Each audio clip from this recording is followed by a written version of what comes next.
Law number 12. Use selective honesty and generosity to disarm your victim. So Green says, अपने शिकार पे गलबा पाने के लिए, और आपका शिकार क्या है?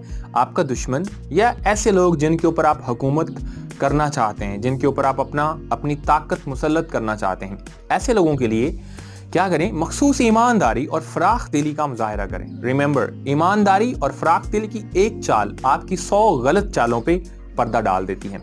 और वो एक अंग्रेजी की ज़रबुल मिसल तो आप सबने सुनी होगी कि ईमानदारी बेहतरीन हिकमत अमली है। Honesty is the best policy, right? So what Green really wants to say is that even if you're not honest and even if you're not generous, behave like you are. अगर आप naturally honest या फराख दिल नहीं हैं, behave करें, like show the people as if you are honest and you are generous. क्या होगा? Green तो इस बात पे भी जोर दे रहे हैं कि जब एक बार ईमानदारी और फराखदिली वाले रवैये से आपके दुश्मन की जर्रा बख्तर में सुराख हो जाता है, that's everything. Now is a time you can strike with full force. अच्छा, वो ब्रैड पिट की शोराफाक मूवी ट्रॉय तो आप सबने देखी होगी।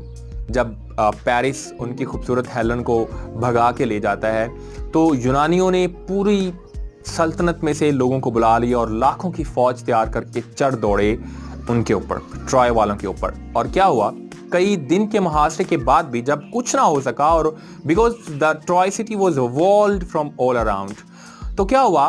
एक्किलीस ने शायद उनको मशवरा दिया कि ट्रोजन हॉर्स बनाया जाए और वो उनको तोहफे में दे दिया जाए। And that was the catastrophic part. They accepted the horse and everything was finished. They burned the city. So what is the lesson? जब किसी तरह कामयाबी ना मिल रही हो, a Trojan horse is just inevitable.